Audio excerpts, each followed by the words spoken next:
Well, everybody, I am back, everybody. Hope you enjoyed that little interlude we just had. Again, if you're just joining us, I'm Peter from Peter's Living Room here on the World Entertainment Information Network. And as we call it on Thursdays, it's South Florida Live as we broadcast from the Transmedia Building in beautiful downtown Boca Raton. And if you're listening on WEINetwork.com, you can also see the video stream of myself and my guests if you go to Peter Wein, our Facebook page. Anyway, I want to welcome Elaine Viets. Mm-hmm. Okay, I asked you when I blew that. Okay. First of all, welcome. Glad you could make it in today. I'm delighted to be here. All right. You have had a career, I want to say, with a notepad. Yes. Because I'm assuming with your resume, not everything was done on a computer.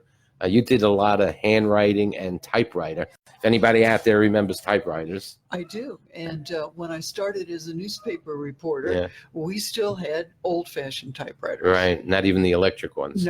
No, that came later. Right. And it was still hot lead, and it was wonderful. But computers changed all that. And a little side note is Woody Allen still uses a typewriter to write his screenplays. Okay. He does not use a computer. Well, he's a talented man, but give me the computer. Yeah, I'm with you there. Anyway, Elaine is an author, and she's got two books. With the Devil and Ice Blonde, which is the new one? The newest one is Ice Blonde. Ice Blonde. Okay.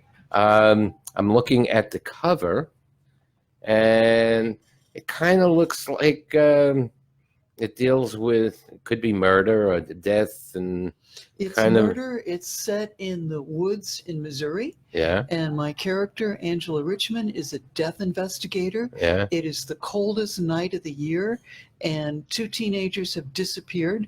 They had a fight in a car, and the girl ran off into the woods, which is what you see here. Right.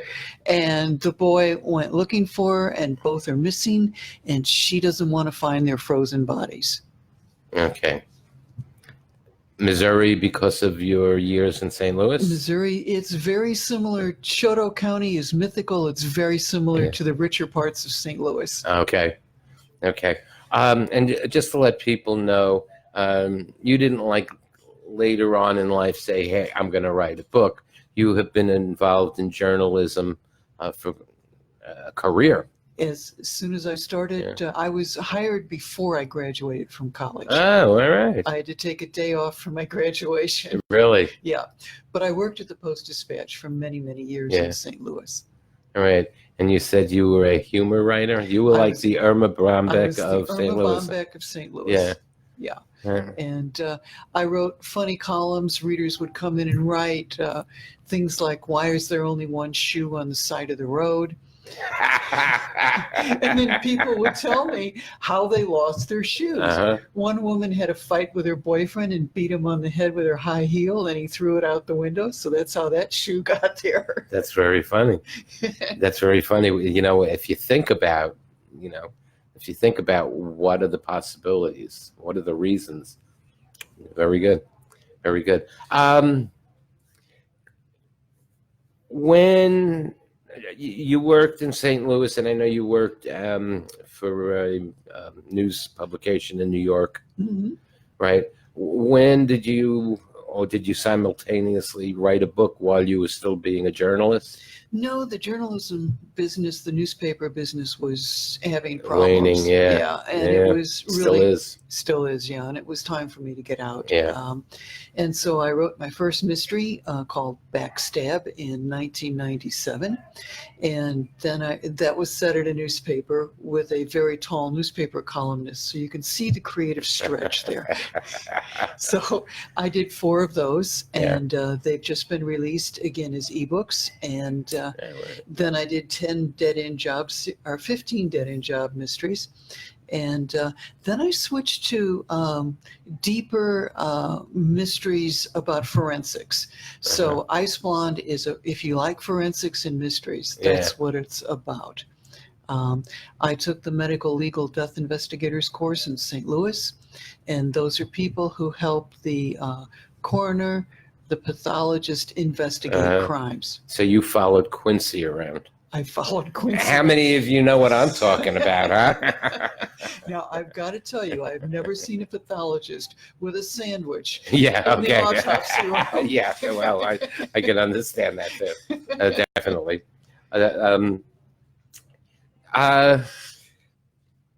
The new book, Deal with the Devil. Deal with the Devil. Well, yeah, Deal with the Devil. One, I love the cover. You had somebody very well respected in the industry actually do this for you. That cover is by Gail Cross, and Gail Cross does Stephen King's book covers, so she is well respected. And I told her the lead story, Deal with the Devil, which is based on something that happened to me in South Florida. Yeah. I was in a bank line, an outdoor line, and there was it was July, and there was a big fat bald guy, and he was driving a red Mercedes convertible, and he had the top down, and I drive an 86 Jaguar. So he pulls up. Convertible? No, not a convertible. Oh, okay. Air conditioning on. Okay, gotcha. And he pulls up to me and he says, "Nice car." And I said, "Thank you." And he goes, "How much?" And I said, "How much what?" And he said, "How much do you want for the car?" And I said, "It's not for sale." And he goes, "Do you live around here?" And I said, "Yeah." And he said, "How much for your house?" And it's not for sale either, I told him. So with that, my receipt comes back as well as my sanity. Yeah. And I go, "Nice car." And he says, "You're nice too." And at that point, I got out of there. But I did a short story on that because I figured he had to be the devil. And what if he offered someone in line a deal? Because no one else would have the top down on a red convertible in July with the devil. You know, I'm glad you told me that story. Mm-hmm. I was talking to actually a woman that does a show on the station about disability. Mm-hmm. She's got spina bifida. Mm-hmm. And she was telling me the story of being at an event and just hanging around, you know, and a guy came over to her, started talking to her, asked her what she did, where does she live, all this stuff, and then asked for her phone number. And she said, "I don't know you. I'm not giving you my phone number." Right. And he bent down, kissed her on the cheek, and walked away. And she said, "Do you think I should have been scared?" And I said, "Well, you know, you don't know." But on the other side of the coin, you know, he could have been attracted to you. You know, you're a pretty lady, wheelchair or not, you're a pretty lady. And the only thing was, if he was looking for something as far as like to go for coffee or anything like that, at that point it would have been, "Well, here's my number." But he didn't. He just kissed you and walked away. He could have been the devil. Absolutely. Interesting. You know, I think he's out Yeah. there. Okay, so this book, Deal with the Devil, is short stories, 13 short stories. all dealing with the devil. No. Okay. All different subjects. Okay. Mostly things that happened to me in South Florida. All right. Well.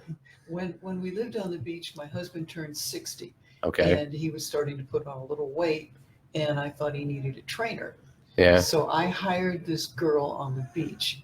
And, Oh, you're a brave wife. Yeah. right, Okay. And she looked like a goddess. Yeah. And so there he is running down the sand with this gorgeous woman. He is the envy of every guy, I'm sure. and he's dying. The heat is killing him. His back hurts. His feet hurt. But he can't let anybody know. No, but he can't, because he's the envy of all. Yeah. And he's trying to think how to get out of this deal. Uh-huh. So I wrote a short story in which the only way out was to murder the trainer. Very good. I love when people use that creativity, and I'm a believer that when people say, "Oh, I can't do that. I'm not that creative." Yes, you are. You just don't apply yourself. You just need a little twist to the brain. Right. And doing what you do I would think is more satisfying. Forget the sales on the books. It's got to be more satisfying than going somewhere and being a receptionist somewhere or punching a 9-to-5 job or anything like that.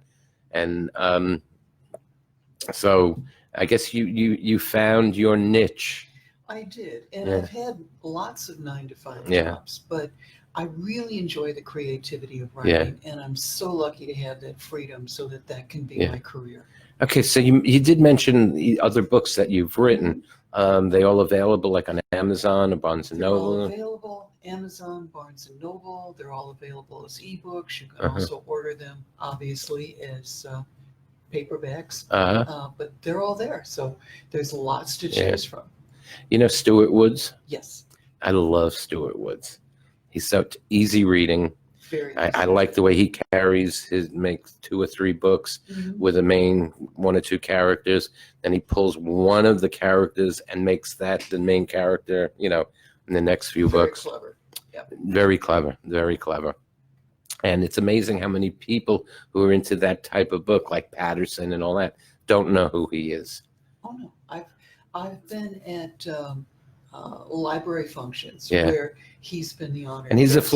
Florida guy. Yeah. He lives on the He Treasure has a Coast. plane. He likes to fly down. Yeah. So yeah, he's a good guy. Yeah. All right. Very good. You working on any books now? Any I news? I just got the contract. Why did I not expect to hear no? No, I'm sitting at home reading Stuart Woods. Yeah. I just got the contract for 2 more death investigator books. Oh, all right. So I'm going to be busy. All right. And your character's name is something Richmond? Angela Richmond, Okay. and she's a death investigator. All right. And just out of curiosity, how'd you come up with the name Angela Richmond? My grandfather's nickname for me was Angel. He's Okay. the only human on earth who saw me that way. But Angel, and Richmond was the name of Dick Richmond was my favorite editor at the Post. Oh, okay. So That's she good has way a of putting it. personal name. All right. Very good. Very good. There are people, I know we have listeners, younger listeners, some that may be doing blogging, whatever it is, but they're writing. Right. Any words of wisdom, anything that you could tell somebody starting a career, whether it be journalism or authoring, planning on writing a book? Yes, a writer writes. Yeah.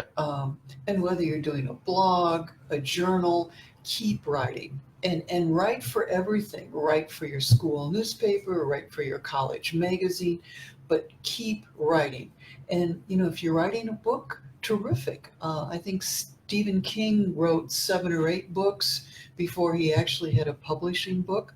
But the way you learn to write is to keep writing. Right. Yeah. Yeah. I believe in that.